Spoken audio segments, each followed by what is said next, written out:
¿Qué tal? Buenos días, maestra Julieta. Buenos días, doctora Ruth. Buenos días. Muy buenos días. Le doy la bienvenida a la doctora Ruth Concepción García. Eh, También agradecerle por aceptar participar en esta sesión de nuestro seminario de formación de grupos coadyuvantes en monumentos históricos y muebles de Lina, tercera edición. De antemano les doy la bienvenida a todos. Me da gusto verlos el día de hoy. Les voy a leer su currículum de la doctora Ruth, si me dan un segundo. La doctora Ruth, bueno, su nombre completo es Ruth Concepción García Fernández. Es doctora en Diseño y Estudios Urbanos por la UAM Azcapotzalco. Estudió la licenciatura en Arquitectura y Maestría en la UNAM, con mención honorífica.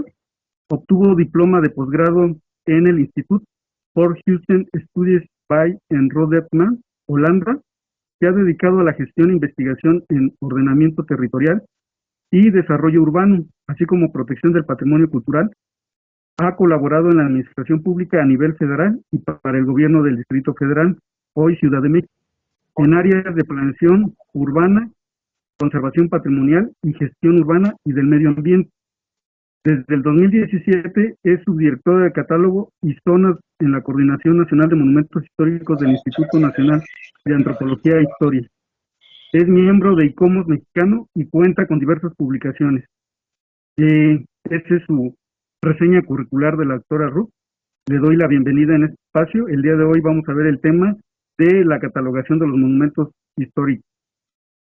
Adelante, le cedo el micrófono a la doctora Ruth.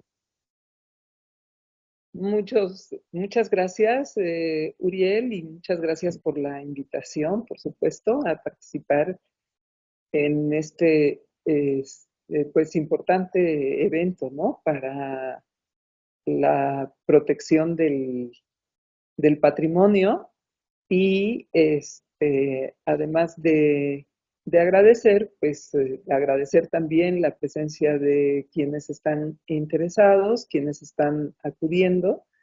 Este, y pues bueno, me voy a permitir compartir pantalla para iniciar eh, este tema. Bien, pues el tema, como comentó Uriel, es el proceso de catalogación de los monumentos históricos y vamos a ver en rasgos generales, pues, una introducción con un marco conceptual, es decir, vamos a aclarar algunos conceptos que se pueden, pues, confundir o interpretar como que son la misma cosa, pero hay diferencias entre ellos y que es necesario, pues, tenerlos claros, ¿no? En un segundo punto vamos a abordar pues los antecedentes de la catalogación de monumentos históricos de manera general y aquí en el país. Y como tercer punto vamos a ver en qué consiste el proceso de catalogación.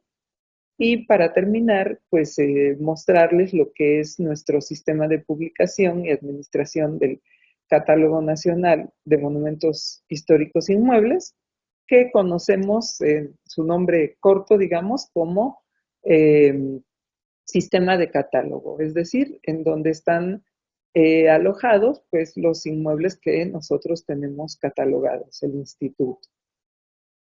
Bien, empecemos entonces con los conceptos básicos. Dos de los primeros que es necesario tener claro son inventario y catálogo. El inventario, pues básicamente es un instrumento de tipo administrativo que tiene como objetivo cuantificar una serie de bienes, tenerlos identificados básicamente. Y el catálogo es ya un documento con un carácter técnico y académico en el que se describen ya con detalle lo que son los monumentos y también en su caso pues las zonas, ¿no?, de monumentos. Y esto con base en un marco teórico y metodológico, es decir, de investigación, es decir, que ya es algo muchísimo más elaborado que un inventario, ¿no? Y en el caso de nuestro catálogo, es el insumo o el paso previo, digamos, para poder realizar la inscripción en el registro público de monumentos y zonas de monumentos arqueológicos e históricos. Y esto responde pues a un artículo del reglamento de la Ley Federal de Monumentos. Bien, esta pues es básicamente un ejemplo, ¿no? De lo que vendría siendo un inventario en donde tenemos pues los datos básicos de lo que queremos inventariar y el segundo pues ya es una pantalla, digamos, de un catálogo, ¿no? Una ficha de catálogo.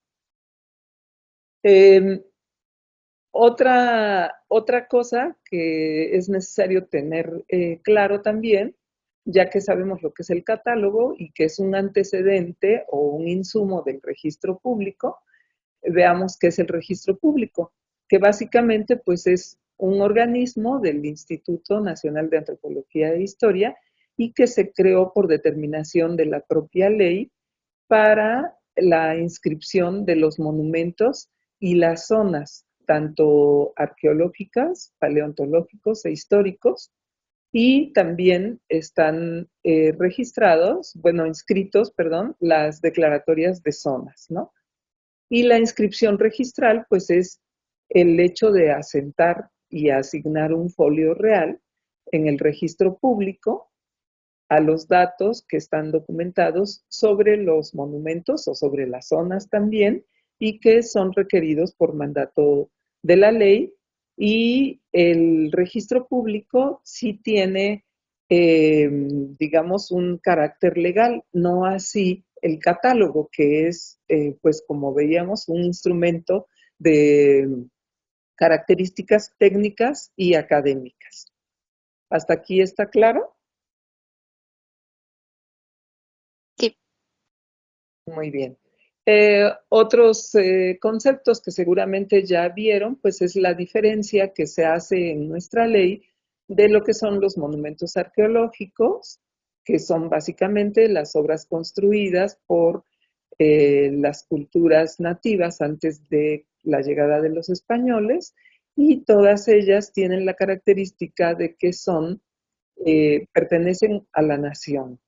Los monumentos históricos son las obras que están producidas a partir del arribo de los españoles y hasta el siglo XIX.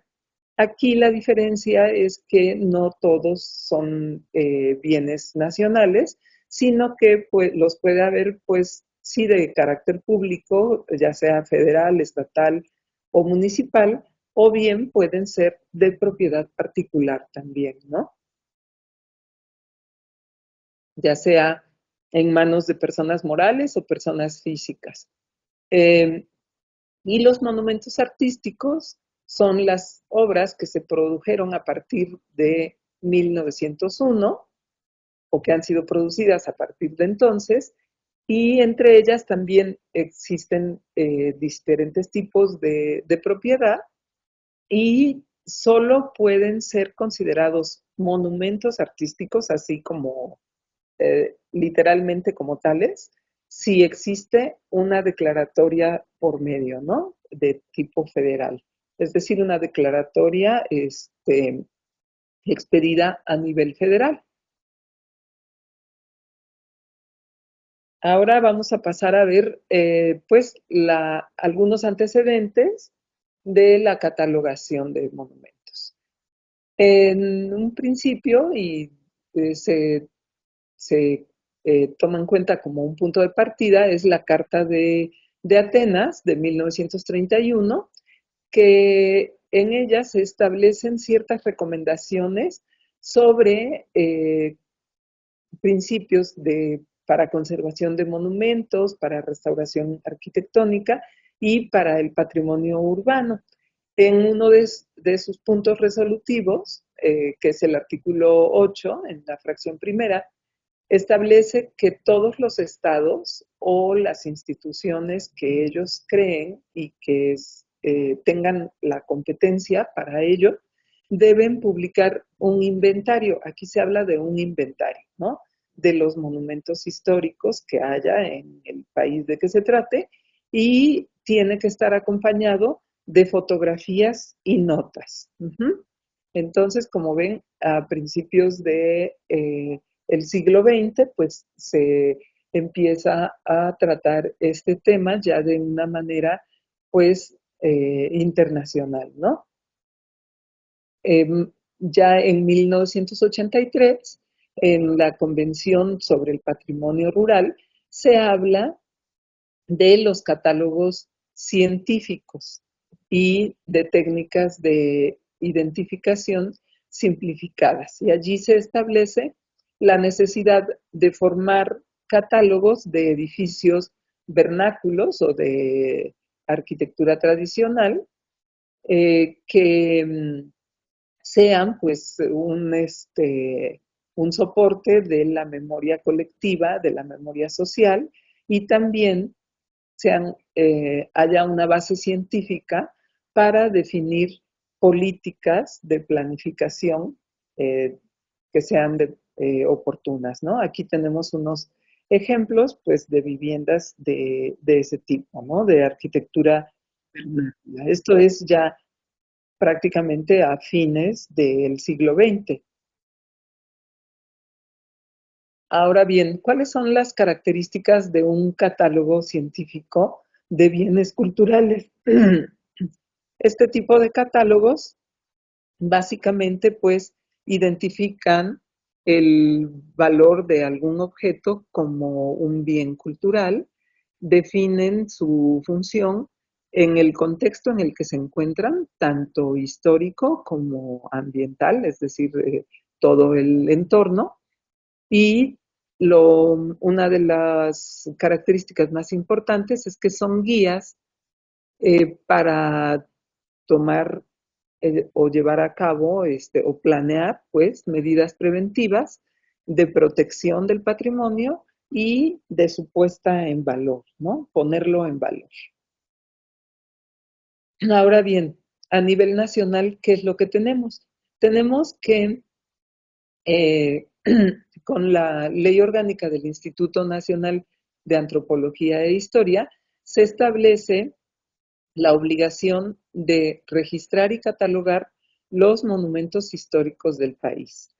Esta, pues, como vemos, es una de las primeras tareas del INAH desde que fue creado. Y específicamente el artículo 2 de esta ley orgánica establece que se debe formular y difundir el catálogo del patrimonio histórico nacional y especifica tanto de los bienes que son del dominio de la nación como de los que pertenecen a particulares. Es decir, en el catálogo nosotros debemos incluir todo tipo de inmuebles que sean de este periodo, a partir de la llegada de los españoles hasta el siglo XIX, hasta el año 1900, independientemente del tipo de propiedad que tengan, ¿sí?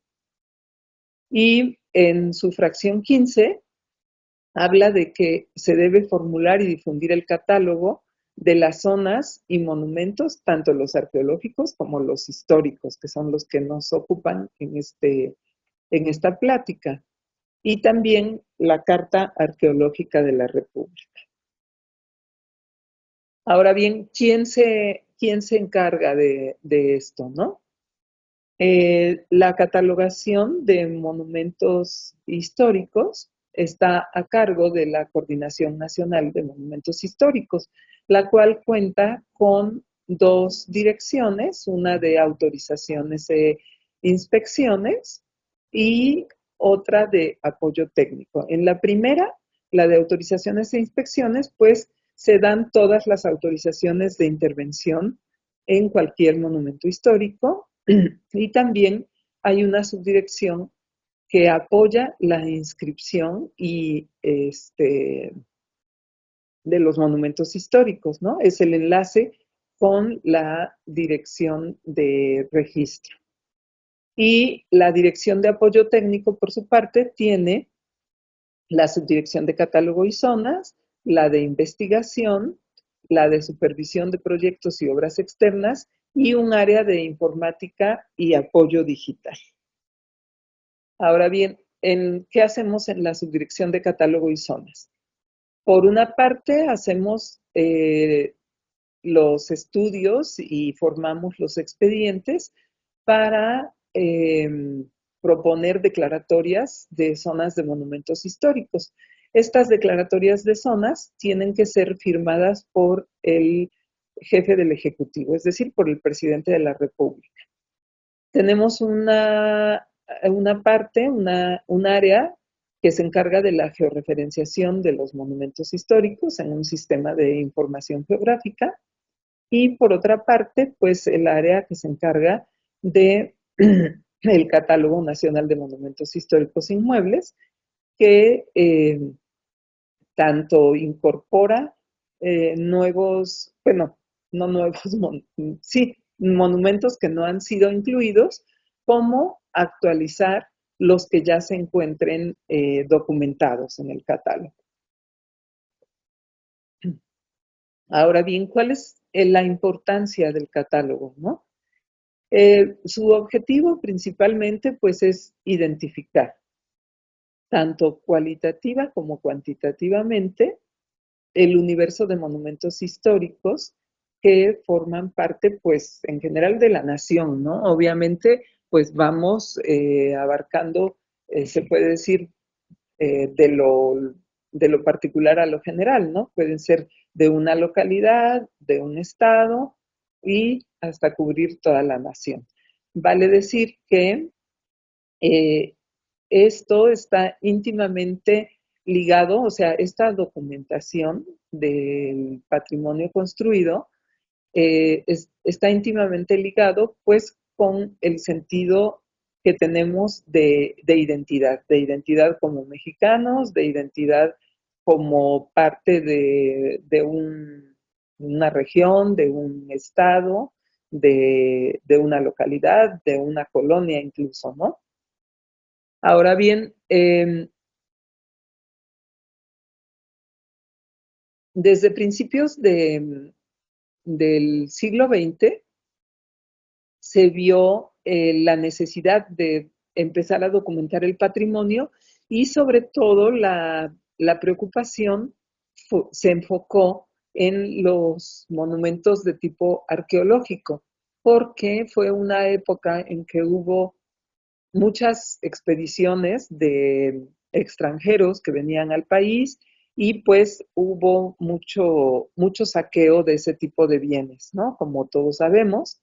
Y de modo que en el año que se crea, bueno, a, a raíz de esto van expidiéndose una serie eh, de leyes dirigidas a la protección de estos monumentos y poco a poco se va ampliando su ámbito de competencia. En 1939, cuando se crea el instituto, pues ya había un poco de camino avanzado, digamos, y eh, se hace una publicación, que es la que estamos viendo en la pantalla, que se llama Edificios Coloniales, Artísticos e Históricos de la República Mexicana que han sido declarados monumentos. Es decir, que para entonces ya había una legislación que pedía que se declararan monumentos, que hubiera una declaratoria de monumentos. De modo que esta publicación es considerada como el primer catálogo de monumentos históricos del país.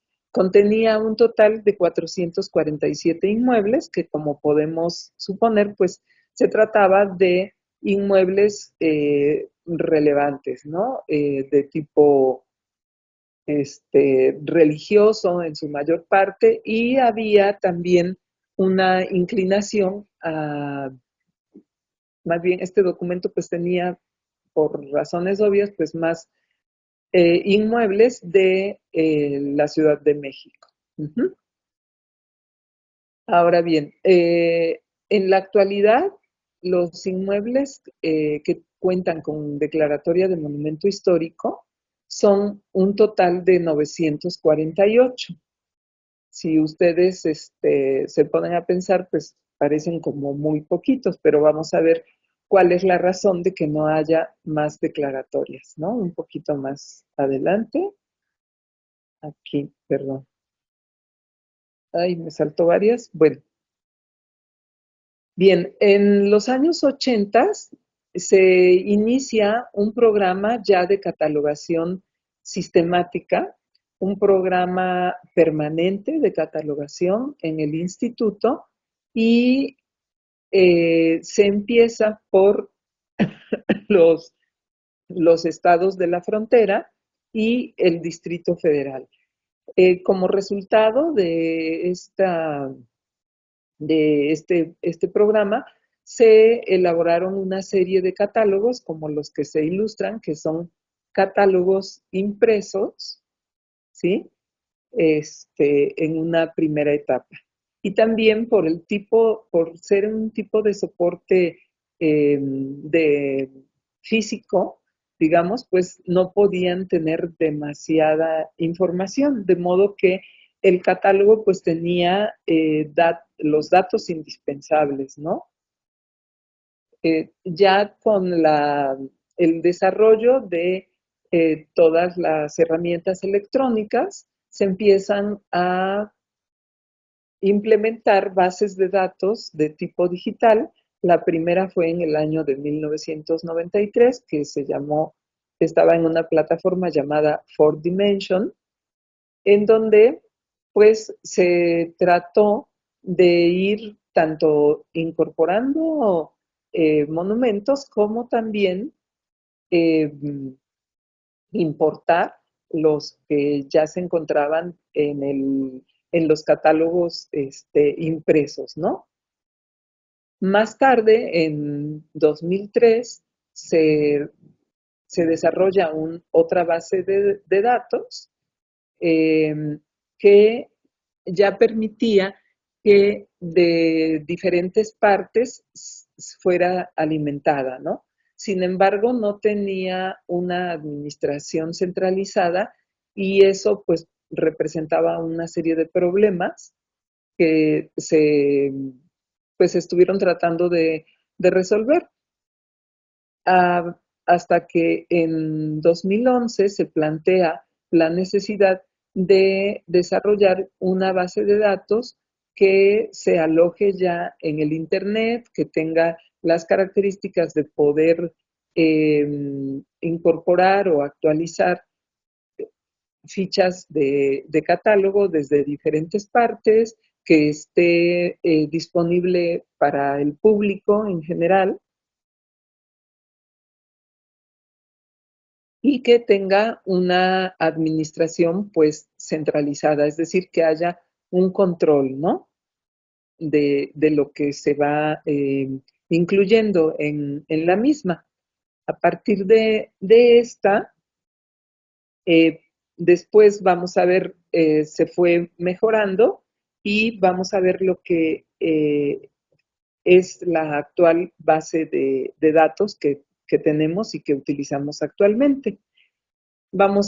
Antes de ver esa base de datos, como les había mencionado al principio, vamos a ver en qué consiste el proceso de catalogación.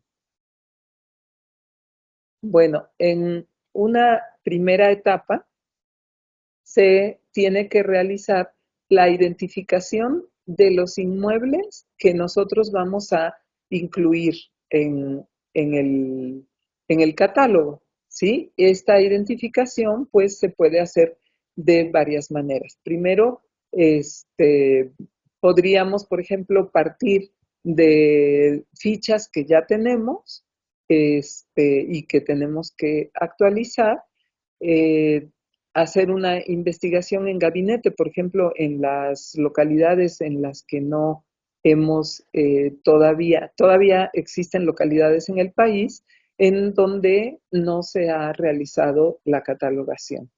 Y también a través de recorridos en campo, se van identificando los inmuebles que pueden ser monumentos históricos, ¿sí? En gabinete también, actualmente, en la vista de calle de Google Maps o de Street Maps, en fin, cualquiera de estas herramientas que nos muestran este tipo de, vista, también podemos hacer una visualización previa y ver qué tanta densidad hay y cuáles de los inmuebles que nosotros estamos viendo podrían ser monumentos históricos, ¿no? Ahora bien, en la parte de esta de identificación, inicialmente lo que se hace es una investigación histórica, tanto de documentos escritos, es decir, buscamos literatura sobre la localidad en la que vamos a hacer catálogo, también se busca material iconográfico, eh, de mapas también, mapas históricos, ¿no? Se hace investigación geográfica, arquitectónica, se recurre a los catastros anteriores, a los censos, toda la información que podamos nosotros conjuntar, ¿no? Para irnos haciendo un marco general del desarrollo de la localidad a la que vamos a visitar. Por ejemplo, aquí esta es una pintura y se trata de Santa Isabel Tola. Aquí vemos, pues básicamente es así como el paisaje y la parte que está dentro del polígono rojo, pues es la que identificamos como el primer asentamiento, cómo se empezó a desarrollar allí.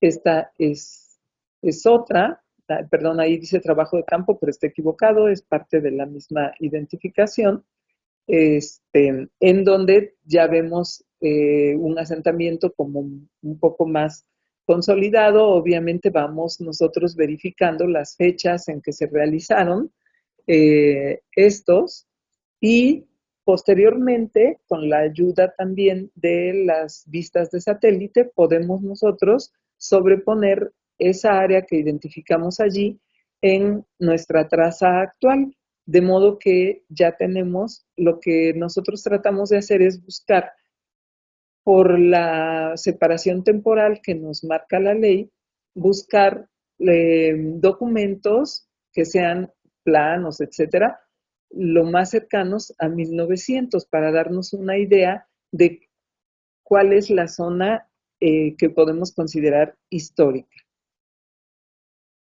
Y ahora sí ya viene el trabajo de campo, en donde nosotros vamos a llevar a cabo levantamientos arquitectónicos, vamos a tomar fotografías, vamos a llenar una ficha de campo y vamos a tratar de recopilar información tanto en los inmuebles como en las instituciones locales, como pueden ser pues las parroquias, los archivos de las parroquias, los archivos históricos municipales también.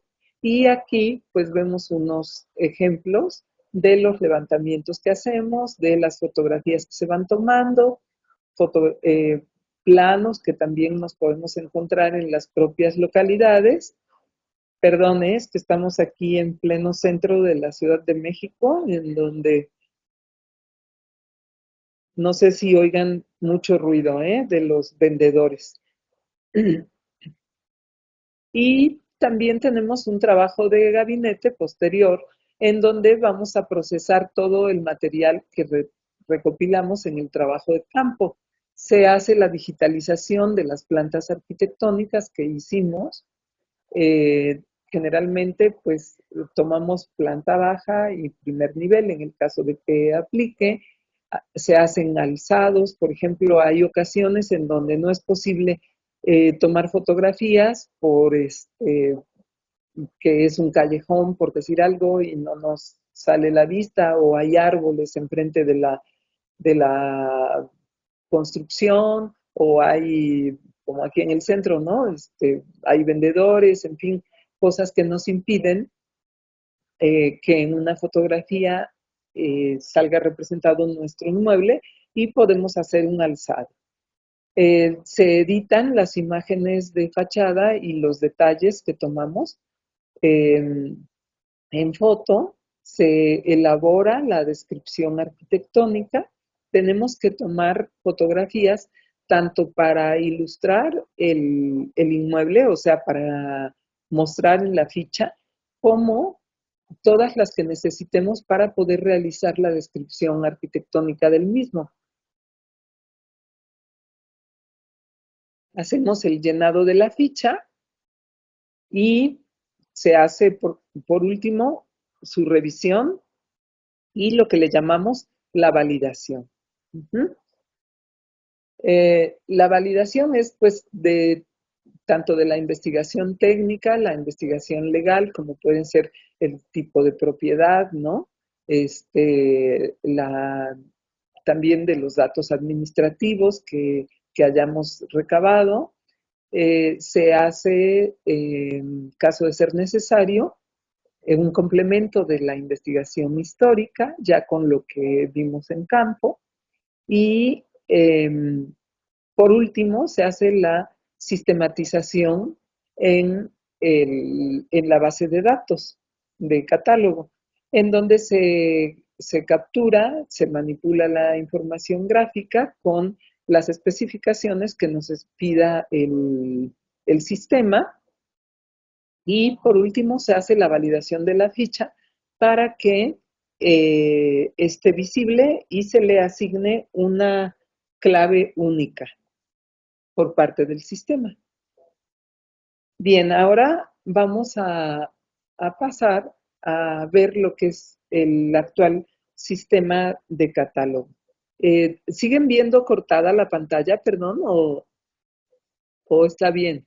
Ay, creo que me No, pasé. está muy bien, ahí se ve grande, pero cuando ya como que le ajusta, se ve bien. Gracias. Ok, muy bien, gracias a ustedes.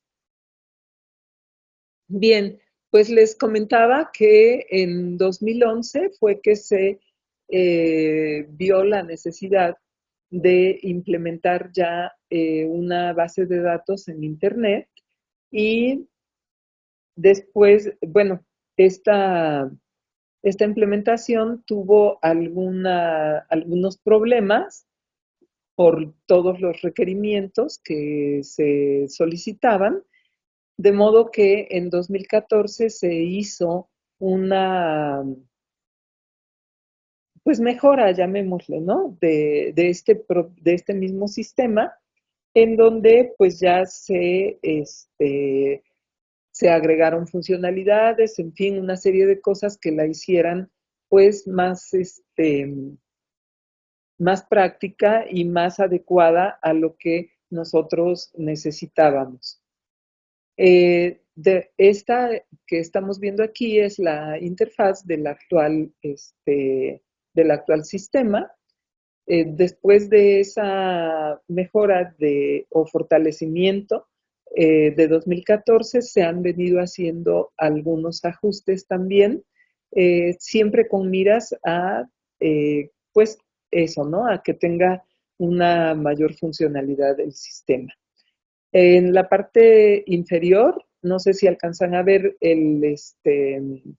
la página, que así es como entramos nosotros para consultar las fichas de catálogo que se encuentran en el sistema. Es catálogo nacional mhi.ina.gov.mx.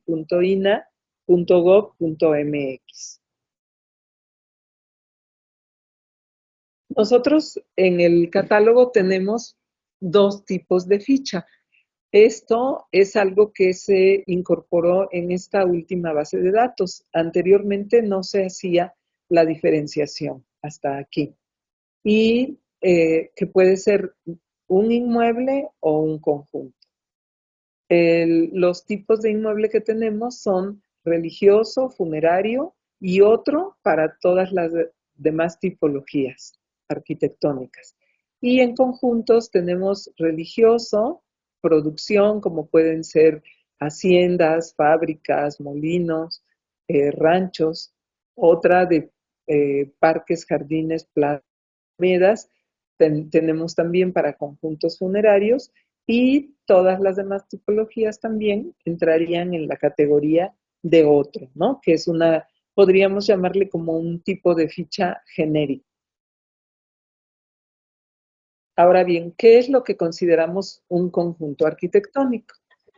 Generalmente las construcciones que constan de varios edificios, pero que responden a una determinada función y que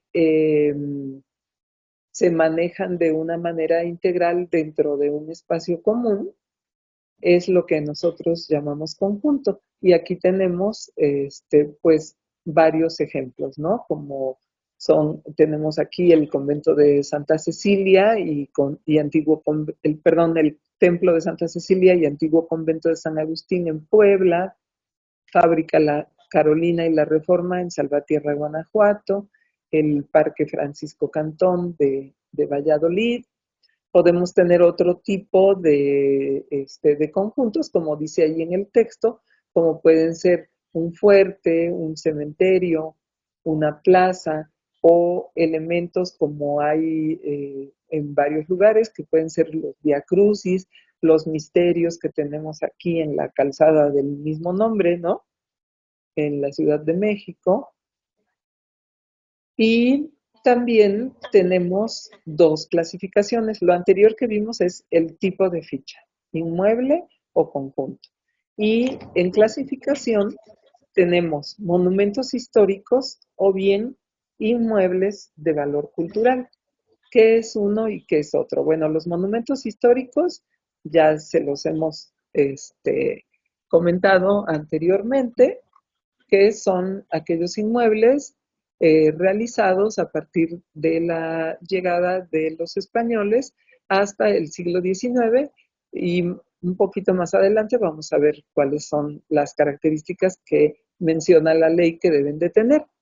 Y un inmueble, un bien inmueble con valor cultural, es un inmueble que se construyó en las primeras décadas del siglo XX, que tiene características tanto arquitectónicas, estéticas o urbanísticas, pues muy semejantes o similares a las del fines del siglo XIX, ¿no?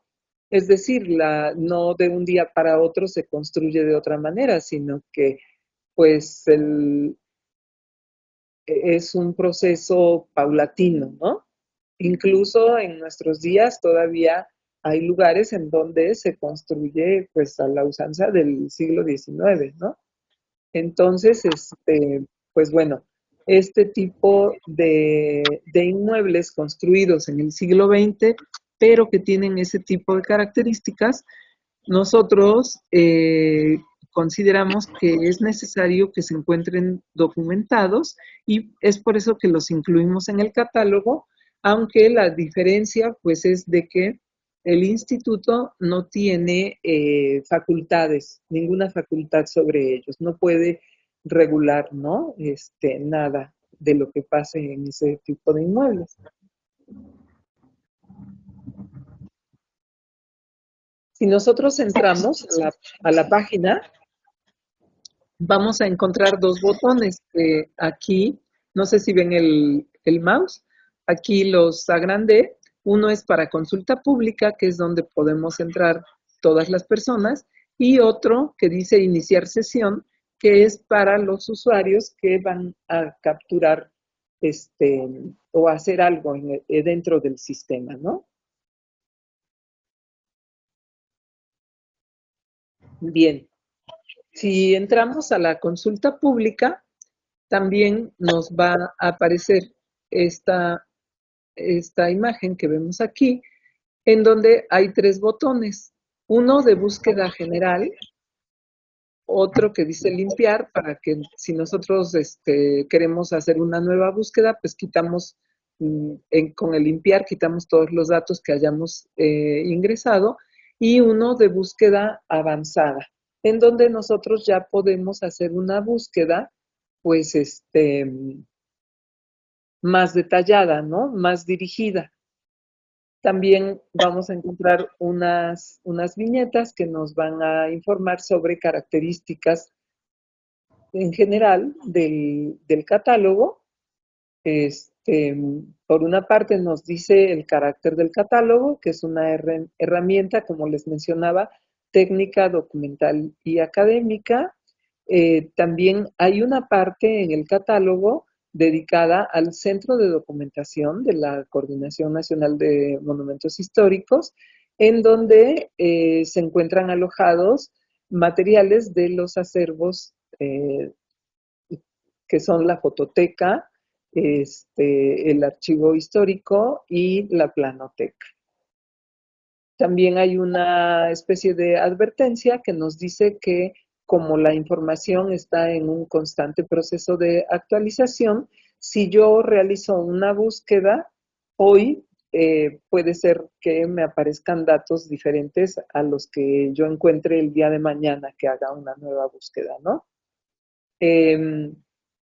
También nos dice aquí que el contenido de las fichas es perfectible, por lo que, pues bueno, si existen, por ejemplo, si yo estoy realizando una investigación y veo que hay un dato que no es preciso o que hay un dato importante y que no está tomado en cuenta, yo me puedo comunicar a través de este botón que dice contáctanos y allí plantear, ¿no? Mis, ya sea dudas, inquietudes, observaciones y pues bueno,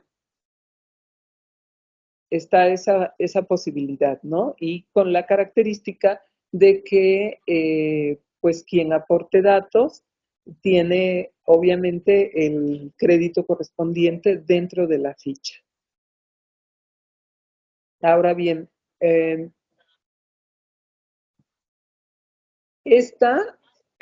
cuando nosotros ponemos la búsqueda específica, no la general, estos son todos los campos de búsqueda que podemos tener.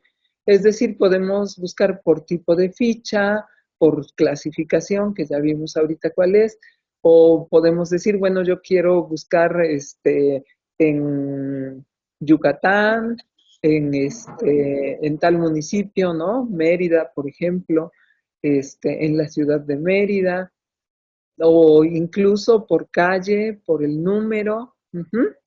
Es probable, por ejemplo, si yo tengo un inmueble en esquina y yo digo, está por la calle Miguel Hidalgo, a lo mejor en el catálogo está por la otra calle, ¿no? Que es Benito Juárez. Entonces, pues hay que como que hacer varias búsquedas o a veces no detallar tanto para nosotros tener. También podemos buscar por la época de construcción o por el tipo de uso que tenga o los materiales constructivos, en fin, ¿no? Nosotros ahí podemos ir detallando nuestra búsqueda. Una vez que realizamos una búsqueda, por ejemplo, justo aquí, es una búsqueda en Yucatán, en el municipio de Valladolid y en la localidad de Valladolid. ¿Y qué es lo que vamos a encontrar? Nos va a decir que encontró 2.419 resultados de 85.232 publicados a tal fecha. Nos especifica la fecha para que nosotros sepamos cuándo hicimos esa búsqueda. Y aquí nos va a dar una clasificación de cómo los tiene acomodados. Nos va a decir que de esos 2.419 hay 2.138 que son monumentos históricos, 34 que son conjuntos arquitectónicos, 200 que son con valor cultural y hay 47 que no les encontró el sistema una clasificación. ¿Por qué? Porque muchas veces aquí en este sistema están migrados fichas del sistema anterior, del 4Dimension, que era el más completo, digamos, y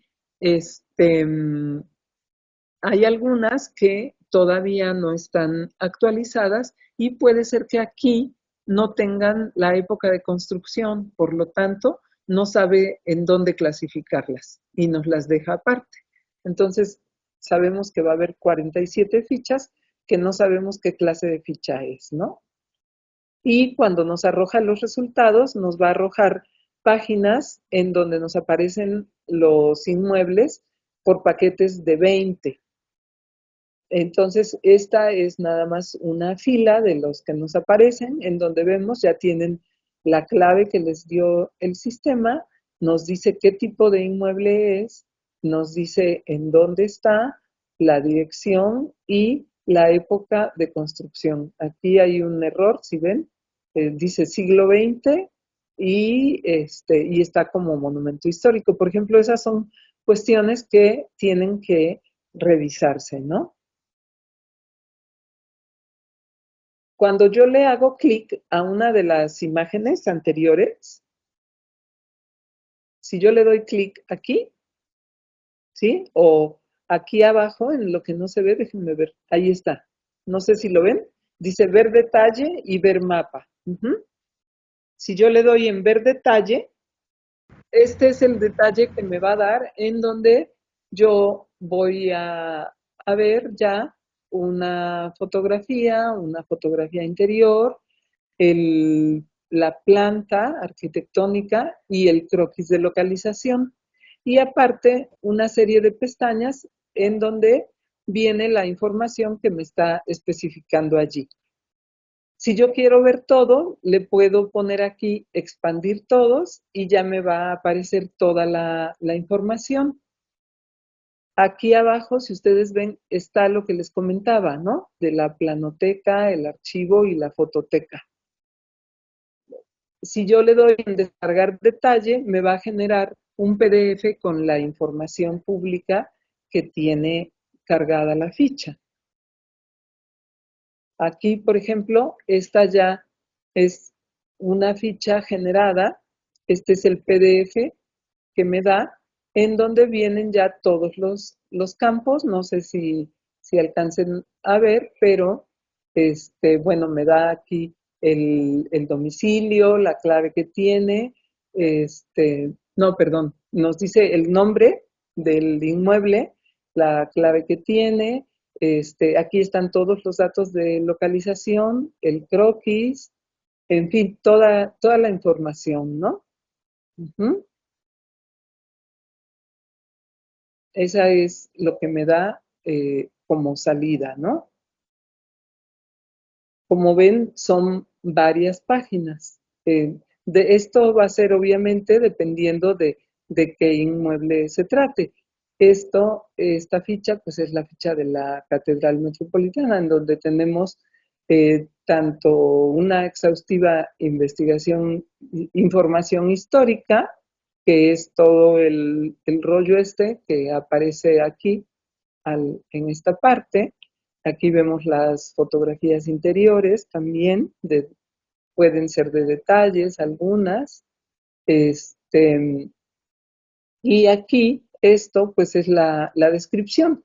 Si nosotros nos encontramos, por ejemplo, una ficha de una pequeña casa, obviamente pues no va a tener esta extensión, ¿no?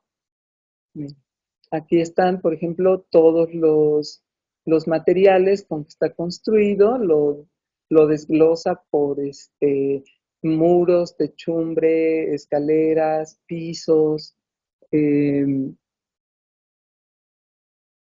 fin, ¿no? Ahora, sí les quiero comentar que hay una información que es la información pública, que es la que nos va a aparecer en esa consulta pública, y otra información que nos va a aparecer ya como usuarios del sistema. Hay campos que no salen en la consulta pública, algunos por cuestiones de seguridad o de protección de datos públicos. Por ejemplo, esto, si se trata de una propiedad privada, no nos va a aparecer esta foto de interior y tampoco nos va a aparecer la planta arquitectónica, porque pues un particular se puede inconformar y decir, oye, pues, ¿cómo estás dando a conocer el interior de mi casa, no? Yo no estoy de acuerdo. Entonces, cuando se trata de un bien, un monumento de propiedad privada, estas, por ejemplo, no se dan a conocer, ¿no? Y también hay una diferencia, les comentaba, entre lo que es la información que nosotros vemos como usuarios y la información que se puede ver en consulta pública.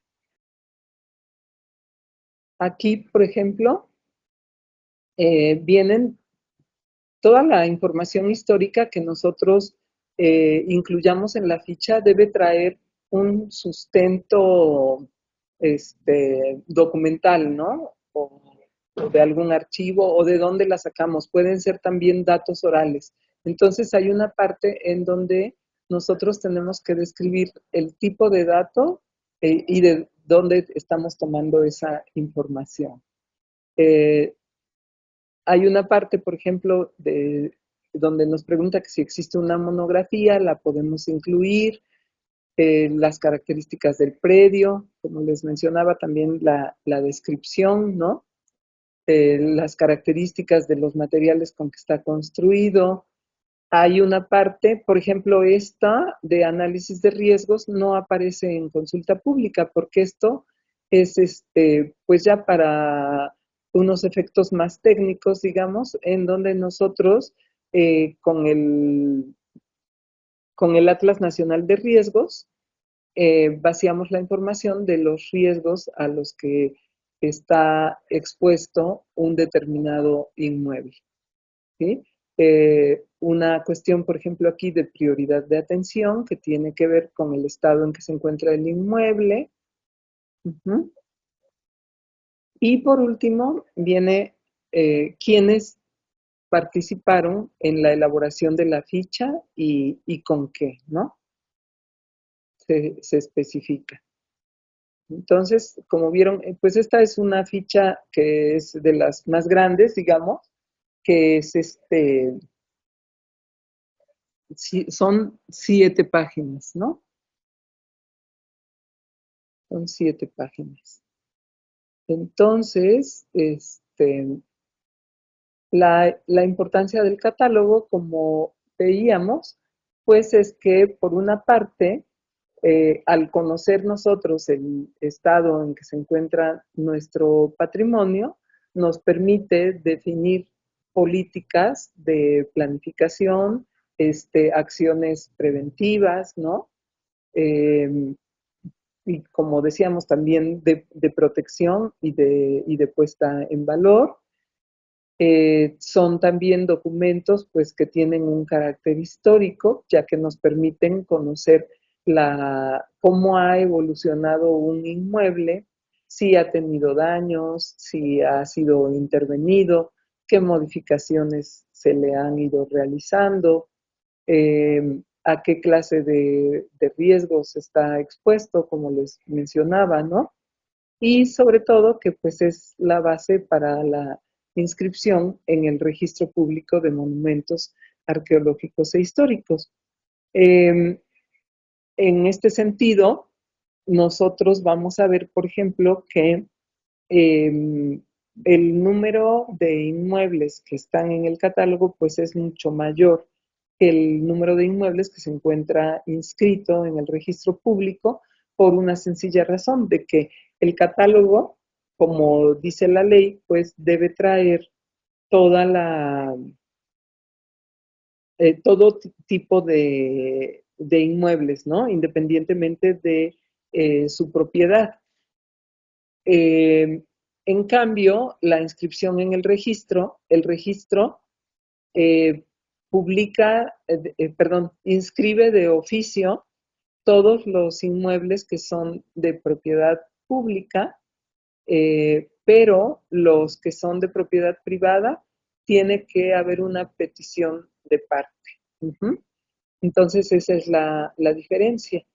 Y pues bueno, son mucho más reducidas las, las inscripciones a petición de parte, ¿no? Y el catálogo, pues precisamente una de las limitaciones que estamos teniendo, sobre todo en los últimos tiempos, a raíz de el clima de inseguridad y de desconfianza que hay por parte de la población, pues tenemos problemas, digamos, de acceso muchas veces a los inmuebles privados, de propiedad privada, sobre todo pues en lugares en donde hay una mayor inseguridad. Y fíjense que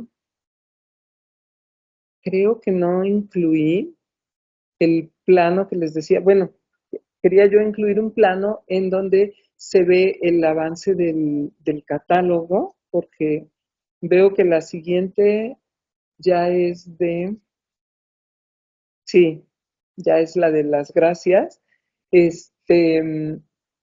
No me explico por qué no la incluí, perdón, pero bueno, sí, para que ustedes vieran que hay lugares en donde no se ha realizado el catálogo y uno dice, pues, ¿cómo es posible, no? Tantos años que se lleva catalogando, que no se haya cubierto todo el país. Sin embargo, por decirles algo, en Guerrero, en Oaxaca, en donde además de las situaciones de inseguridad, aunamos las cuestiones, por ejemplo, de difícil acceso a las localidades por la propia conformación geográfica que tienen.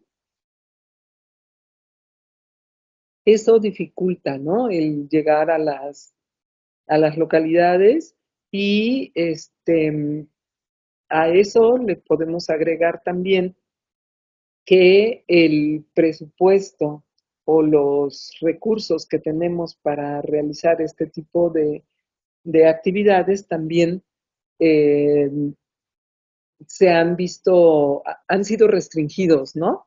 Entonces, pues todo esto dificulta que nosotros llevemos a cabo el catálogo en varios lugares.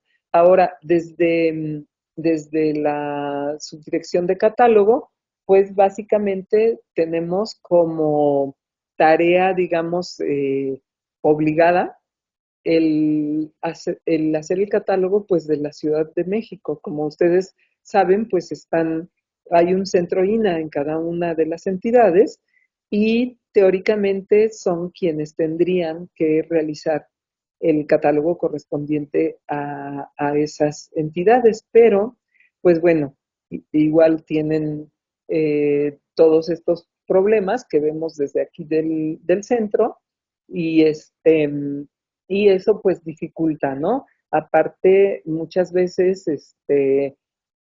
las propias tareas del centro INAH hacen que se le tenga que dar prioridad a otras actividades y un poco el catálogo se va soslayando, ¿no? Aunque eh, pues sí quisiera decirles que, por ejemplo, en caso de algún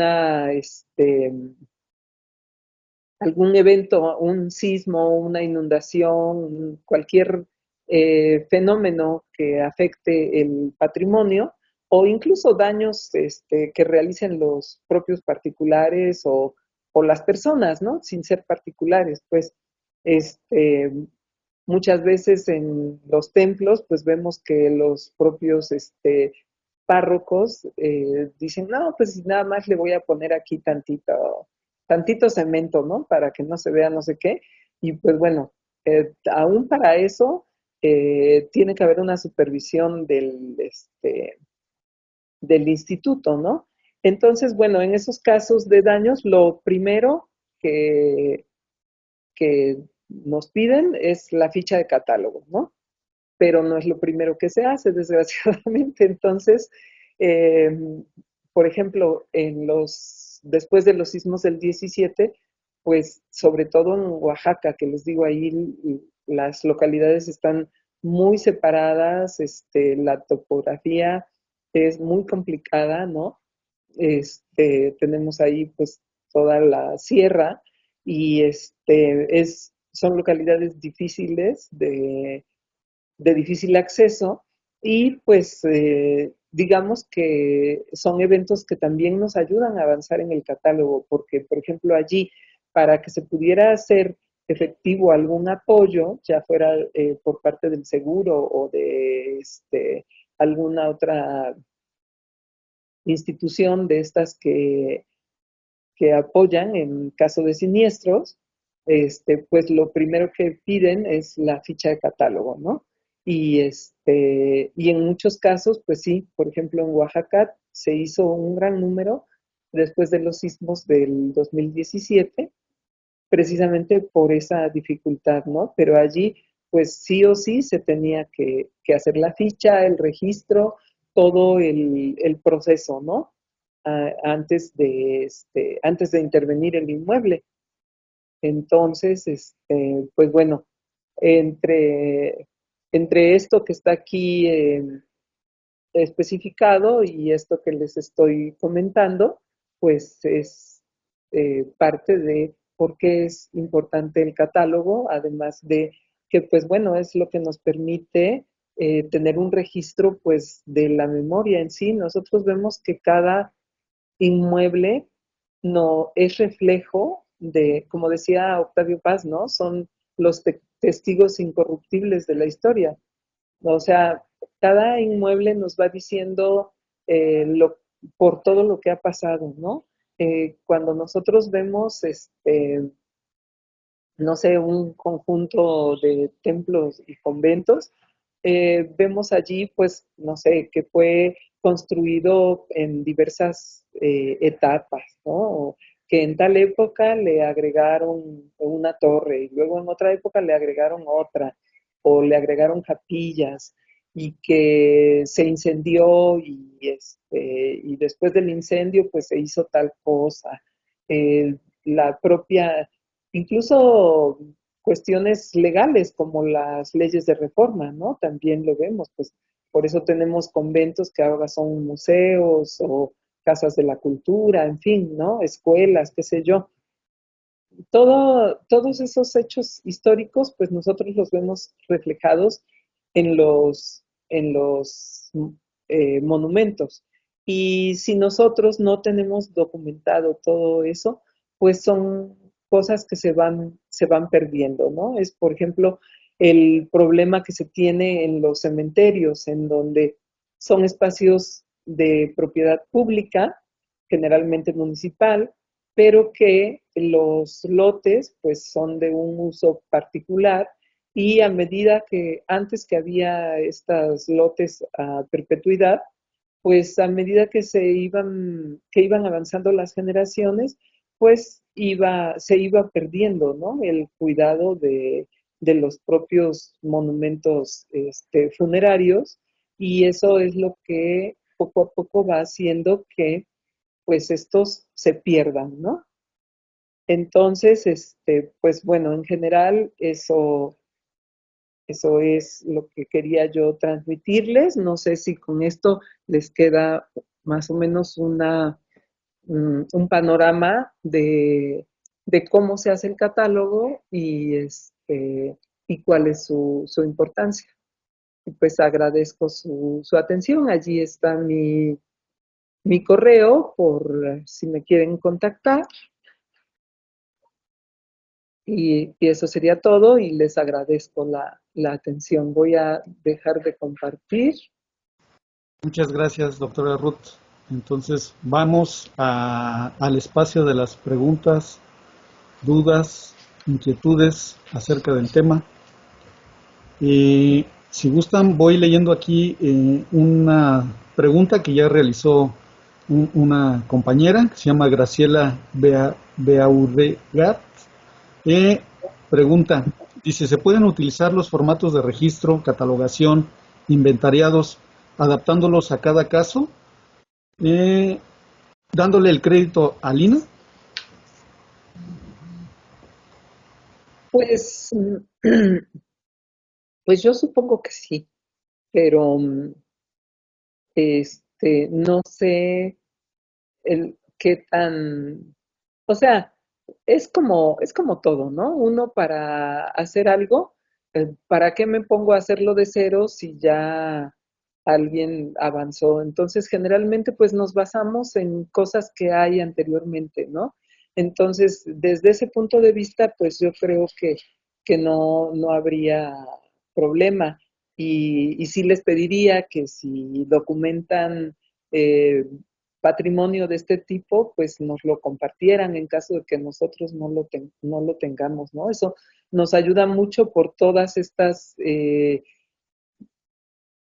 obstáculos que nosotros tenemos para avanzar, ¿no? En el catálogo. Gracias. Ok. Tengo dos manos alzadas. Leo la siguiente pregunta y ya después doy paso para darles o cederles la voz a los otros compañeros. Dice Andrea Martínez Martínez. ¿Es solo el INAH quien se encarga de la elaboración de estas fichas de catálogo cuando se trata de un inmueble privado? ¿El dueño del inmueble puede elaborar la ficha para su registro? Pues digamos que el INAH es institucionalmente quien tiene esa obligación. Ahora sí les puedo decir, por ejemplo, que muchas instituciones académicas, por ejemplo, hacen catálogo y pueden acercarse a los particulares y si los particulares se los permiten, pues bueno, puede existir, ¿no? Tenemos gobiernos de los estados, por ejemplo, que tienen sus propios catálogos, no tanto de monumentos históricos, sino que son más amplios, en donde sí incluyen inmuebles de tipo privado, y eso que dice que si el dueño de un inmueble, pues se me hace una muy buena idea porque no se nos había ocurrido. A lo mejor, bueno, no me dejes entrar, pero pues dime de qué son los muros, tu techumbre, ¿no? Si son vigas, en fin, lo que el dueño pueda aportar, este, podría ser. Claro que ya lo que es la ficha completa, hay muchas cosas que pues el dueño del inmueble no va a incluir, sino que sería básicamente pues lo que estamos nosotros considerando en la ficha de campo, que es mucho más reducida. Por, por poner el ejemplo, esta cuestión de los riesgos, ¿no? Que nosotros tomamos del Atlas Nacional de Riesgos, o lo que son en los aspectos legales, por ejemplo, tenemos que si está en una zona de monumentos históricos, que si está en un sitio con nombramiento de patrimonio mundial, en fin, todo ese tipo de cosas tendríamos nosotros que complementarlo. Muchas gracias, doctora Ruth. Cedo el micrófono primero para Judith Osuna y después Manuel Trigos. Adelante. Después les voy dando la... Buenas tardes. Buenas tardes, doctora. Gusto en escucharla. Yo tendría dos dudas. La primera es si la ficha de catalogación en algún momento pudiera servirnos como comprobante de propiedad para acceder a algún tipo de recurso, por ejemplo, Foremova, que nos solicita un comprobante. En el caso de los templos, es un litigio legal que usted ya conoce. Y mi segunda duda es si se pudiera llegar nosotros como organismo coadyuvante realizar algún tipo de convenio. Nosotros trabajamos con chicos de servicio social de la Universidad Autónoma de Puebla, de arquitectura. Entonces, si bien no nosotros contar con una sesión, porque eso aquí en Puebla lo haría el doctor Barquero, sí poder hacer el levantamiento de campo para que se realice la catalogación de los inmuebles en la localidad en la que estamos trabajando, que es San Francisco Totimehuacán. Uh-huh. Bueno, la ficha tiene una parte en donde en efecto se especifica el tipo de propiedad. Sin embargo, eh, digamos que no tiene eh, pues ni fundamento ni efectos de comprobación de la propiedad, ¿no? Porque básicamente esa información mucha es recabada en campo. Entonces, no sé, se me ocurre por decir algo, si hay una persona que es inquilino, ¿no? En una casa, y a lo mejor nos dice, eh, porque no viene nombre, en el catálogo no viene nombre de propietario ni nada, sino nada más lo único que ponemos es que es propiedad privada. A lo mejor el inquilino dice, no, pues la casa es mía, ¿no? Nosotros lo único que vamos a asentar es que es una propiedad de tipo privado, no va, y que es una información que nos dio el fulanito de tal, ¿no? Y nada más. Entonces, lo que tal vez sí pudiera ser, porque allí sí ya se pide, por ejemplo, la inscripción en el registro, ahí sí piden pues comprobar la propiedad con algo, y la cédula de registro yo creo que esa probablemente sí pudiera funcionar más como para este efecto. Doctora, una pregunta. ¿La cédula de propiedad dónde se puede obtener? La de inscripción de registro. Sí, así es, el que acaba de mencionar usted. Que dice Sí, que la ese de sí no- inscripción de registro, primero hay que solicitar el registro. Hay un trámite, si ustedes entran a trámites INA, allí aparece, porque no me sé yo el número de ese trámite, me parece que es el 003, pero no estoy muy segura, que es la solicitud a petición de inscripción en el registro público de monumentos y zonas arqueológicos e históricos a petición de parte. Y allí mismo dice qué es lo que hay que presentar para que el inmueble sea inscrito. Entonces, ese documento tendría valor como comprobante de propiedad para ya un programa como tipo Foremova. Eh, Sería cuestión de consultarlo con el registro mismo. Muchas gracias, doctora. Adelante, Manuel Trigos. Muchas gracias, doctor. Doctora Ruth, muchas gracias. Yo tengo como 5 preguntas, espero no abusar. La primera, y únicamente como dato cultural, ¿cuál es el estado de la República que tiene más monumentos catalogados o más inmuebles catalogados? La segunda, esta ficha de campo que hay que llenar dentro de los trabajos de campo, ¿es una que ya tiene específica el instituto o nosotros la vamos desarrollando conforme la investigación? 3, es algo que, más o menos lo que comentaba Judith. Si nosotros como Colegio de Arquitectos quisiéramos aportar o actualizar algún tipo de monumento en sus fichas, ¿cuál es el tiempo de respuesta de validación una vez que se tiene la información y a dónde se puede enviar? Y cuáles serían los procesos de actualización de estas fichas. Hace rato, mientras usted nos estaba dando por ahí el panorama, me metí al catálogo y yo traté de buscar el más representativo aquí en Toluca, y había variaciones porque no me aparecía el inmueble por un acento, era de San José. Entonces ahí ya se perdió todo la búsqueda, a lo mejor porque no acentúa o no está acentuado en la página. Entonces, ¿cómo podemos contribuir ahí para que podamos tener una mejor relación de los inmuebles en nuestras localidades? Yo creo que es algo muy relacionado con lo que comenta Judith y la buena voluntad que tenemos en este grupo para poder aportar. ¿Es cuánto? ¿Cómo no? A ver, entonces, espero haber más o menos anotado todo. El estado con más monumentos en el catálogo, me parece que es Puebla. Ajá, tiene, creo que alrededor de, ay, no recuerdo ahorita el número, pero sí, sí es Puebla, ¿no? Y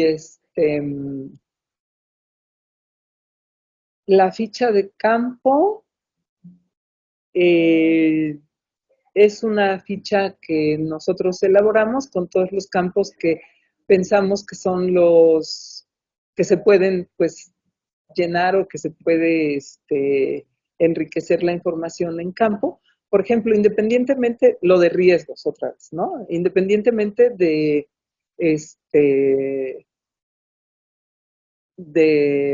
lo que nos diga el Atlas Nacional de Riesgos, si nosotros vamos a una localidad, como el Atlas es nacional, también los riesgos no están tan a detalle en las localidades. Por ejemplo, puede ser que yo vaya a un lugar y veo una grieta, ¿no? Entonces le puedo preguntar a la persona del inmueble, oiga, aquí tiembla, y si me dice no, yo digo, bueno, pues a lo mejor esa grieta es por un hundimiento, ¿no? O por otra razón, o a lo mejor me dice, no, sí, aquí tembló y pasó esto, y a lo mejor ese riesgo, por decir algo, ¿no?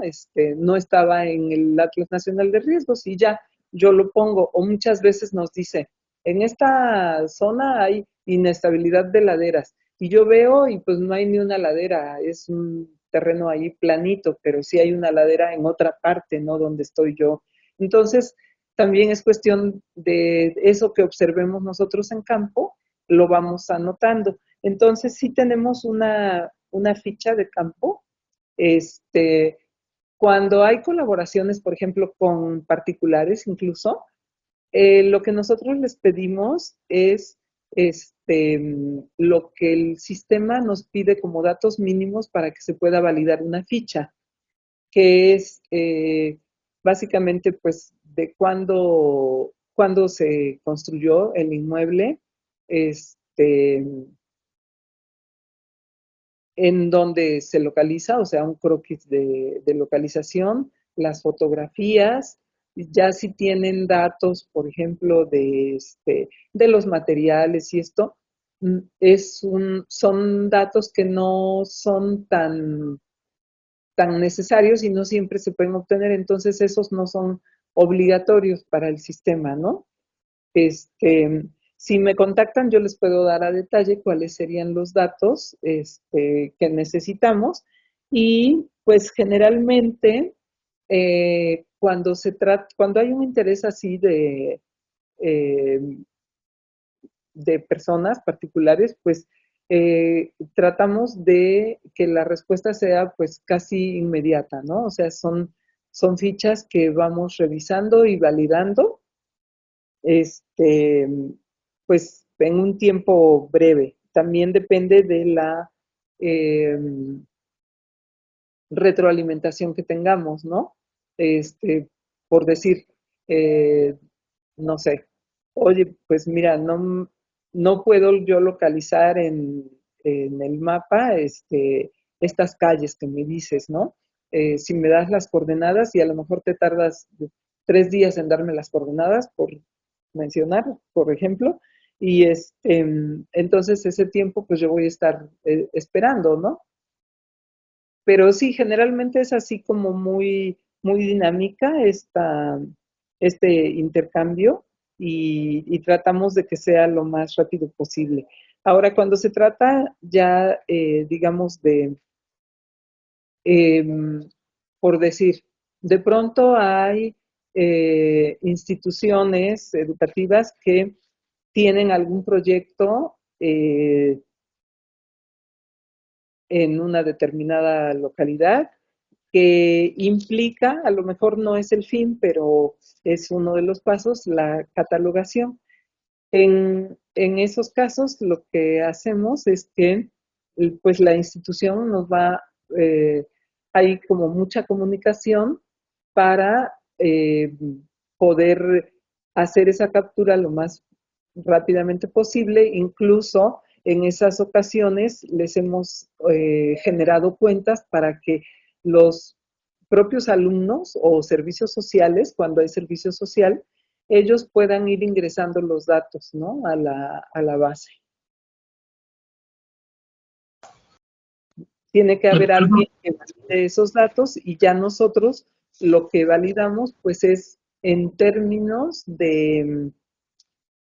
por ejemplo, de datos históricos, pues que haya un respaldo que nos garantice que, que el dato histórico es correcto.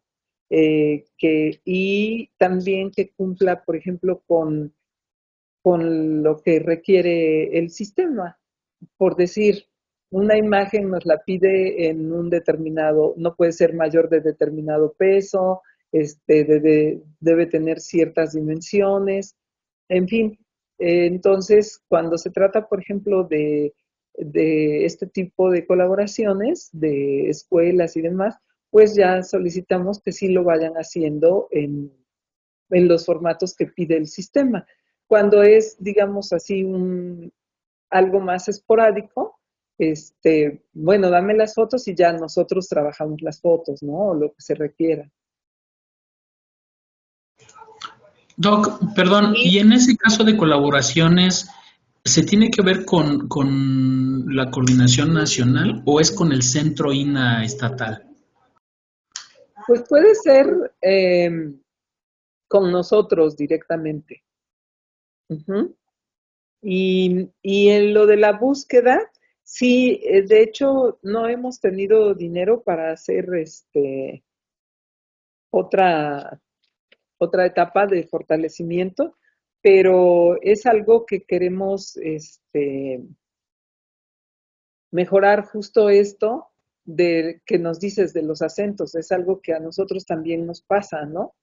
Entonces, que el sistema no distinga cuando menos eso, los acentos o, no sé, mayúsculas y minúsculas. Bueno, eso sí ya lo hace, no le importa si son mayúsculas o minúsculas. Pero de cosas como esas sí tenemos identificado que tenemos que solicitarlas, ¿no? Como funcionalidad. Gracias, Doc. Adelante, Juanita. Hola, muchas gracias. Doctora Ruth, muy interesante todo. La verdad es muchísimo trabajo crear todo este catálogo. Está muy interesante. A mí la parte que me llama la atención es que me dice que está la parte de riesgo, ¿no? Los que tienen cierto riesgo. ¿Tienen algún sistema en el cual lo pongan así como focos rojos, ¿no? O sea, pasa esto y se le va a dar algún mantenimiento, o simplemente lo señalan y no se le da ningún mantenimiento, o se dirige alguna acción para proteger lo que está en riesgo. O sea, porque puede estar ahí en el catálogo, puede estar marcado, sin embargo, si nadie lo consulta, si nadie lo ve, pues nunca se le va a hacer nada. ¿Tienen algún sistema? Pues bueno, tenemos un área que se llama Previna, ¿no? En donde justo tiene que ver con toda esta situación de riesgos en que se encuentra el patrimonio. Tenemos también una colaboración justo con el Atlas Nacional de Riesgos, en donde nosotros, a medida que vamos avanzando en la ubicación de monumentos en el Sistema de Información Geográfica, hay una capa que es del INA, en donde intervienen varias áreas del instituto.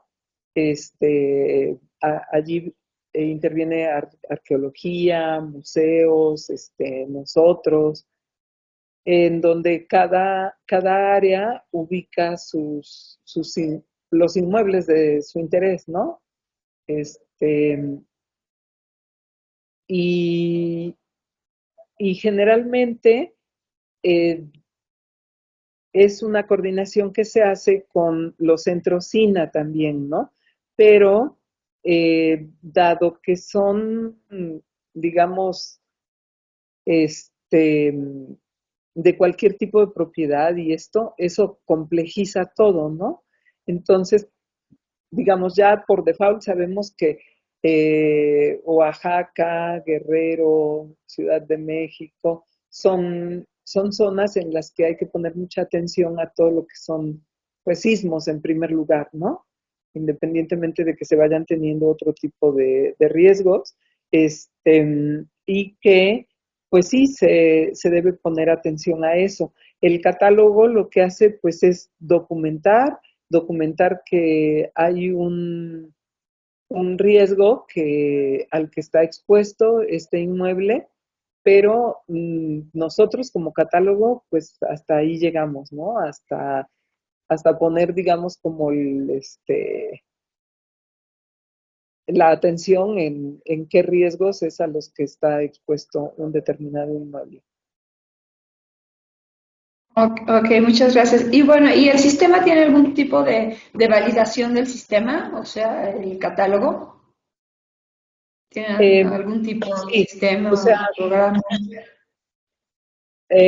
sí, cada ficha que se hace, eh, por ejemplo, si un centro INA hace fichas, tiene eh, el sistema diversos perfiles de usuarios. Hay quienes hacen nada más la captura, se encargan de pues recabar toda la información y esto, y en el propio centro INAH tendría que validarse todo lo que es la información que está apareciendo. Ahora ya por parte nuestra, lo que hacemos es una revisión, damos, digamos, por hecho de que, y quien lo hace en el centro INAH se llama prevalidador. Se dice que esa persona, bueno, esa persona ya está validando el contenido histórico y de localización, en fin, todo lo que contiene la ficha, ¿no? Nos dice, sí, es este inmueble, las fotos corresponden a ese inmueble, la información histórica también, la descripción, yo la vi e igual, ¿no? De todos modos, nosotros pues hacemos una revisión general y de pronto si hay algo que no nos checa, pues lo comentamos, ¿no? Y lo que decimos, bueno, pues ya está, se hace la validación.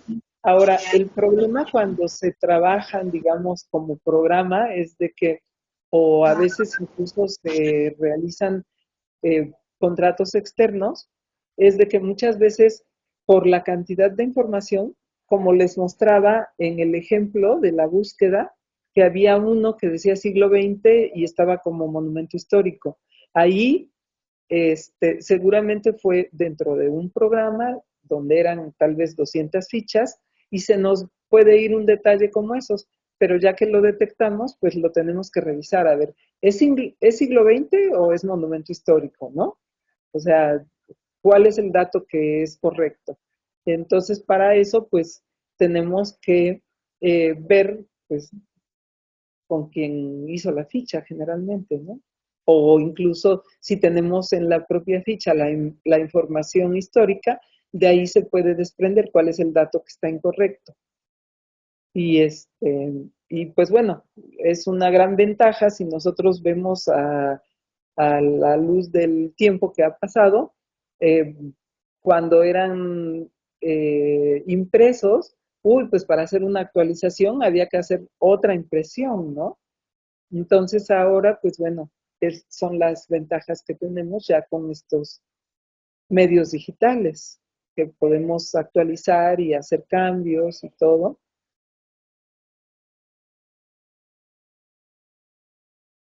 Ok, muchísimas gracias. Muchas gracias. Muy interesante, muy amable.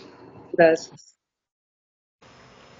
Tenía la mano alzada Ceci Ángel, pero un segundito. Quiero leer una pregunta que realizó Andrea Martínez para no dejarlo pasar y ya después te cedo el micrófono. Ceci, creo que también pusiste algo en el chat, no sé si quieres aprovechar, pero ahorita deja leerle la pregunta y ya, para que no se, se pase la pregunta. En caso de realizar alguna labor de elaboración de fichas en inmuebles aún no registradas ni catalogados, ¿de qué manera acercarse al INAH para poder compartir dicha información?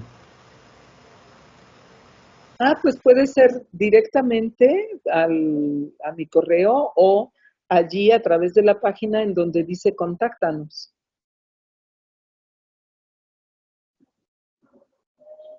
Muchas gracias, doctora Ruth. Ahora sí, adelante, te cedo el micrófono, Ceci Ángel.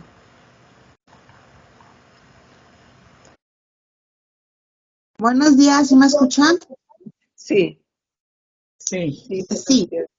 Excelente información, doctora.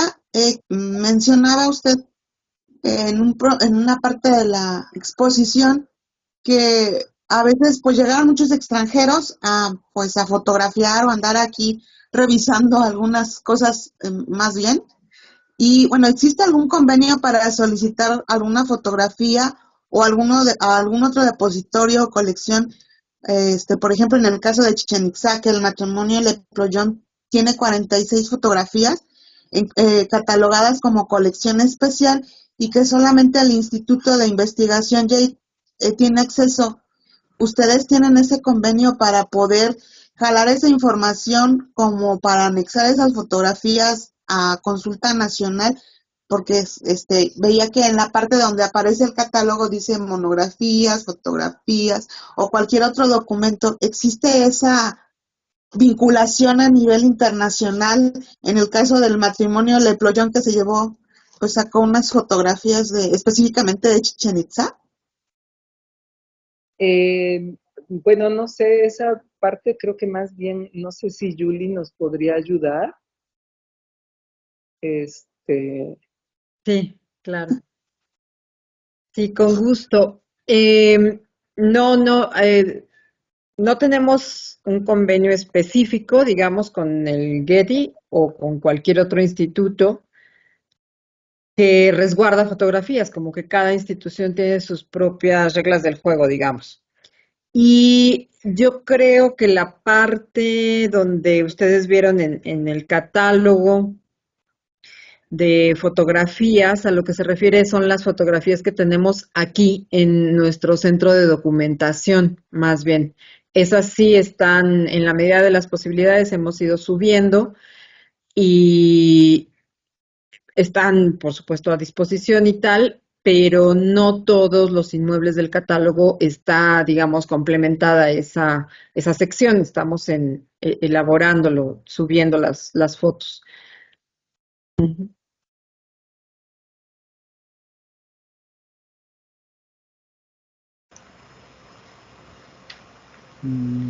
Esa sería tu pregunta, Ceci, hasta ahí, para si no cederle micrófono a los demás. Muy amable, gracias. Ok, gracias. Adelante. ¿Quién más? Eric Belis, adelante, te cedo el micrófono. Hola, buen día, muchas gracias. Muchas gracias, doctora, por la presentación. Mi pregunta es respecto a los bienes inmuebles de valor cultural, que en la presentación mencionó que sí están incluidos en el catálogo a manera de documentarlos, ¿no? Sin embargo, bueno, entiendo que por las cuestiones legales de las fechas, me imagino que correspondería atender los temas referentes a ellos al INVAL, y aunque están dentro del catálogo, y es por esto mi pregunta, porque hay situaciones, bueno, yo laboro en Nayarit y en algunos de los municipios la mayoría de los inmuebles que están dentro del catálogo del INAH son este tipo de inmuebles, son inmuebles de valor cultural, y pues para cuando se van a hacer intervenciones se acercan al centro INAH. Y mi pregunta es si hay algún departamento o algo, una manera encargada de hacer una vinculación entonces con INVAL, que sería quien correspondería atender este tipo de inmuebles, para atender cuando haya intenciones de hacer intervenciones en estos inmuebles que están también dentro del catálogo del INAH. Y la otra cuestión es porque también he podido identificar que hay una duplicidad en cuanto a los dos catálogos. Inval también tiene un catálogo donde la mayoría de los que están ahí están incluidos en el catálogo de Lina. Entonces, esa es mi pregunta, si hay alguna especie de proceso o alguna dirección o algún encargado de hacer esta vinculación para ver los temas relacionados con estos inmuebles. Pues no, bueno, en ocasiones ha habido así como mesas de trabajo, digamos, sobre todo porque muchas veces pues no es claro, digamos, hay inmuebles que se empezaron a construir en 1898, ¿no? Y lo terminaron en 1903. Entonces, ¿es monumento o sea, es del INA o es del INVAL, ¿no? O sea, ¿cómo resuelves eso? Eh, Obviamente, en aras de proteger el patrimonio, nosotros partimos en estos casos de decir, es monumento, ¿no? Porque se empezó en 1898. O incluso tenemos inmuebles que iniciaron ya en el 20, pero que el proyecto era del 19, ¿no? Entonces, igual, en ánimo de protegerlos, decimos, bueno, pues ya las cuestiones legales a lo mejor se discutirán si es que se llega a ese plano, pero por lo pronto vamos a considerarlo monumento histórico porque fue concebido en el 19 con toda la mentalidad del 19, pues, y construido, por lo tanto, muy probablemente igual, ¿no? Entonces, nosotros los consideramos. Y por eso hay tanto esa duplicidad. Y también porque partimos de que, pues bueno, igual más vale que esté en los dos a que de pronto no esté en ninguno, ¿no? Seguramente hay casos así también. Pero la situación con el INVAL es de que pues la ley le establece otro tipo de condiciones, ¿no? O sea, para que sea, como decíamos, como tal, así, monumento, independientemente, puede estar en el catálogo, pero no es considerado monumento artístico hasta que tenga la declaratoria correspondiente, ¿no? Entonces, ese es también como pues una traba que tienen ellos. Y otra que tienen es que a diferencia del INA no tienen representaciones en los estados, ¿no? Entonces, yo sí sé que en los inmuebles que tiene catalogados el INVAL, ellos dan un visto bueno cuando va a haber una intervención. No me acuerdo si se llama visto bueno o dictamen, algo así, ¿no? Y es la dirección, no me acuerdo si se llama Dirección de Monumentos Artísticos.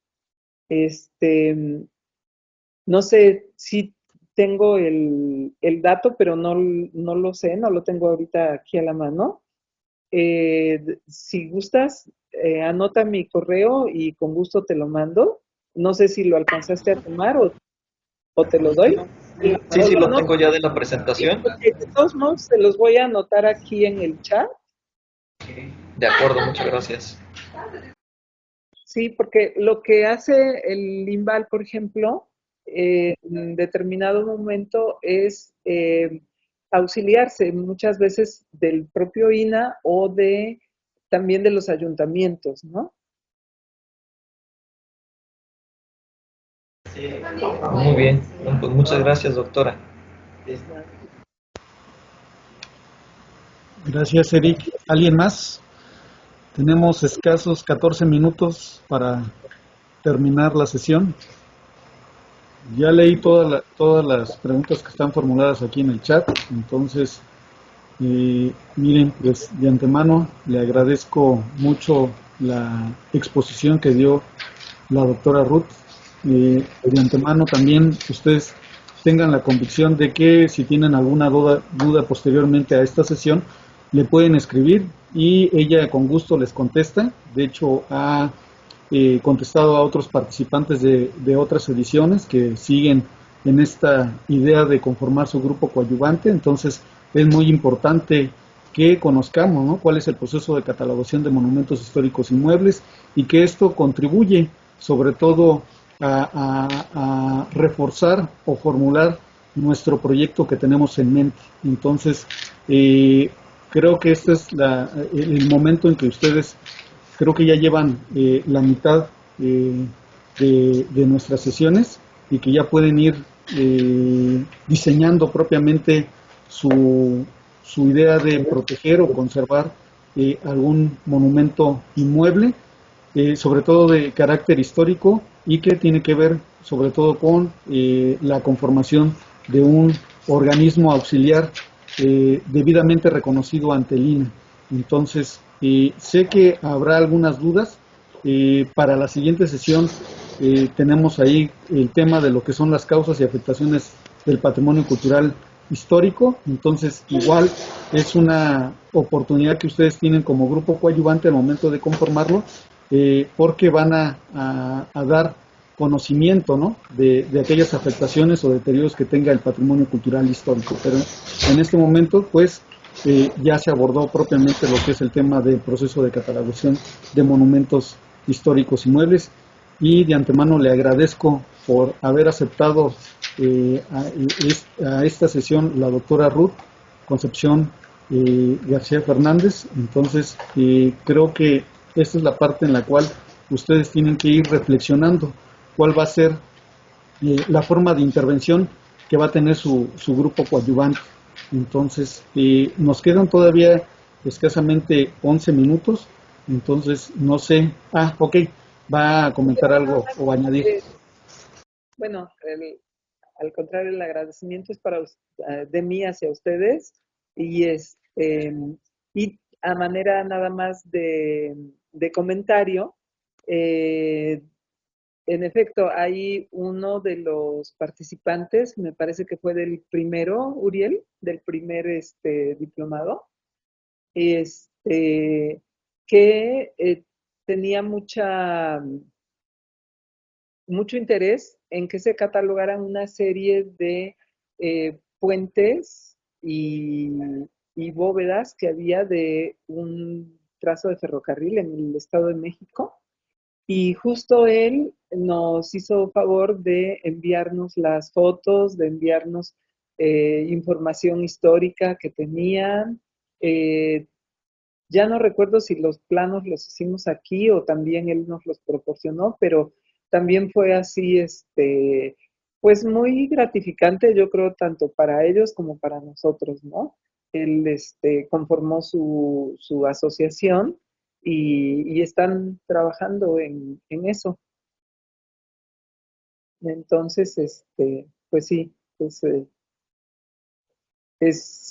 pues como que da mucha satisfacción tener ese tipo de colaboraciones, ¿no? Uh-huh.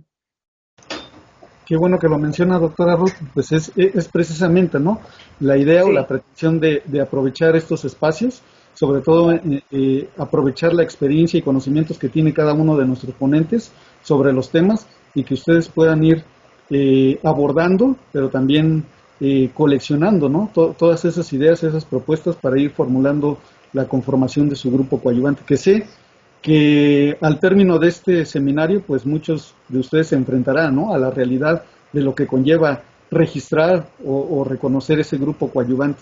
Pero no se desanimen. Al final de cuentas, el INAH les otorga esta asesoría profesional gratuita, y que con gusto podemos irlos asesorando, y que en esta parte, pues, ustedes se lleven todos los elementos que tiene, sobre todo, el temario de este seminario, para que puedan formular y ya ir registrando propiamente al término del seminario su grupo coadyuvante.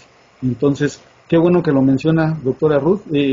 La doctora Ruth pues ha estado, ¿no?, atenta y también dándole seguimiento a aquellas inquietudes que tienen algunos de nuestros participantes que ya estuvieron en otras ediciones o en otras emisiones. Entonces, eso es lo gratificante de lo que son los seminarios, ¿no?, o las conferencias sobre estos temas, que al final de cuentas pues van a seguir surgiendo muchas dudas, pero no se desesperen o no se desanimen. Entonces estamos aquí para poderlos orientar. ¿Sí? La maestra Julieta ya nos compartió propiamente lo que es el cartel de la tercera sesión del seminario, para que lo puedan ustedes consultar, ya que algunos habían preguntado por el chat dónde se podría consultar ese espacio. Adelante, le cedo el micrófono. Gracias, muy amable, Uriel. Sí, son las sesiones 1 y 2, la 3 ya la habías puesto tú, y estas son las sesiones 1 y 2. Ya están las 3 sesiones anteriores en INAH TV, en su canal de YouTube, para que ustedes las consulten cuanto sea necesario. Eso es todo.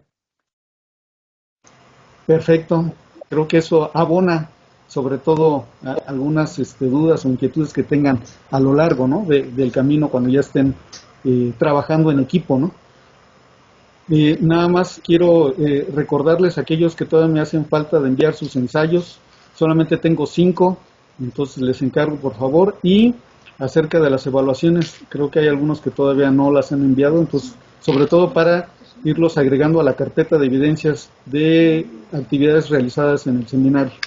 Entonces, si tienen algo que agregar, comentar, tenemos todavía 5 minutos, aprovechen, hablen ahora o callen para siempre.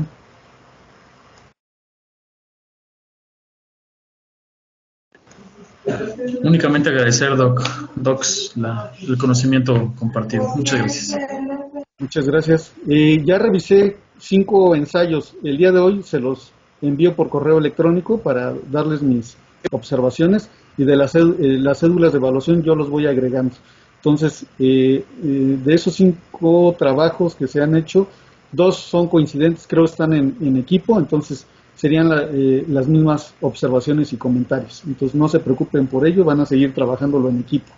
Y por ahí hay compañeros que no se han conectado desde la primera sesión, entonces sí requiero que me digan quiénes son, porque aunque yo les he enviado el correo electrónico, no hay respuesta. Entonces quiero pensar que ya no están interesados en seguir con el seminario. Entonces, por ahí, si tienen algún problema, díganmelo, porque están en equipos. Doctor, yo sí tendría duda de saber en qué equipo estoy integrada. Ok, te lo reenvío por correo electrónico. Permíteme revisarlo si estás en el 1 o en el 2, y te lo envío a tu correo personal. ¿Te parece, Judith? Sí, muchas gracias, doctor, muy amable. Ok, muchas gracias. ¿Alguien más? ¿Dudas, preguntas? Aprovechen. Aquí hay una pregunta de Jonathan Neftalí para la doctora Ruth. Ya se animó. ¿Algún manual para erradicar vegetación nociva de monumentos históricos, doctora? Fíjate que no sé, porque ha habido así como publicacioncitas como de mantenimiento básico, en donde creo que debe venir esto, pero también le pediría a Jonathan que igual si me contacta yo le consigo el dato. Ok, perfecto, está muy bien. Muchas gracias. Si yo tengo algún material, igual se los envío por correo electrónico para que lo revisen. Sí, recuerdo que Sonia Lombardo hizo algún material, pero no recuerdo el título de Sonia Lombardo. Sí, adelante, Judith. Doctora, hace tiempo supe que hubo un curso para elaboración de fichas. No sé si tienen pensado en algún momento repetirlo. Bueno, sí tenemos pensado, pero vale la pena comentarles que ese curso lo replicamos con mucha frecuencia. Nos lo solicitan y con gusto lo impartimos. También si me pasan sus datos, en cuanto vayamos a dar alguno, igual les hacemos llegar la información. Con gusto se pueden agregar. Creo que hay varios que les interesa, entonces por ahí ya tiene quórum. Sí, entonces, si tú me puedes pasar sus datos, Uriel, con gusto yo les hago llegar la información. Perfecto, sí, yo se lo hago llegar por correo electrónico. Tenemos 2 minutos. Si no hay dudas, preguntas, inquietudes, podemos ya dar por terminada nuestra sesión. ¿Sí?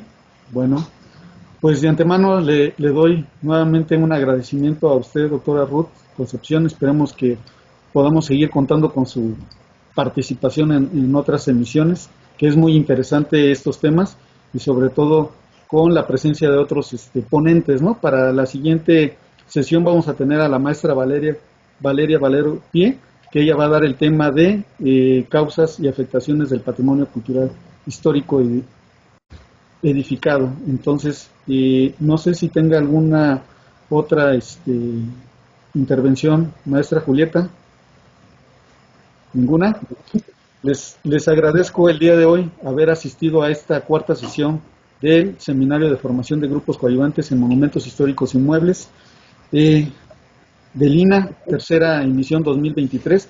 Los espero para el siguiente mes, a la misma hora y en el mismo canal. Entonces, espero que no falten. Cualquier duda, pregunta, me lo pueden realizar a través del correo electrónico. Estoy allí atento. Entonces, les agradezco a todos ustedes que hayan asistido el día de hoy. Cuídense mucho. Seguimos en contacto. Muchas gracias. Hasta luego, buena tarde.